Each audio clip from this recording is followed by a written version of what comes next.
ఏంటి సున్నుండలు లాగిచ్చేస్తున్నావు? అమ్మ పంపించింది కదా విజయవాడ నుంచి నేతి సున్నుండలు. రా ఇవాళ ఏం చేస్తానో చూపిస్తాను. చుక్కకూర పప్పు, టమాటో పచ్చడి, చేపల పులుసు, ఆలు గోబీ కర్రీ, బెల్లం సున్నుండలు. సున్నుండలు చూడడానికి బాగున్నాయి. ఏమన్నా సాంగ్ ట్రై చేయొచ్చుగా? ఓ సున్నుండా కమ్మటి అరోమాతో దాడి చేసినావే దడదడ, రంగు రంగుల స్వీట్లన్నీ ఇంకెంత కాలం హెల్దీగానే తినాలి, ఇది కరోనా కాలం.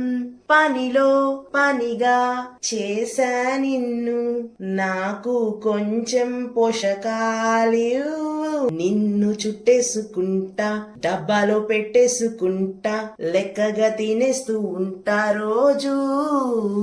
నువ్వు ఇంట్లో ఉంటే నాకు పండగనంట, ఆరోగ్యం నా సొంతమంట రోజు. ఇలాంటి ఫుడ్ మెలోడియస్ సాంగ్స్ కోసం ఫాలో ఫుడ్ విత్ మిరకల్స్.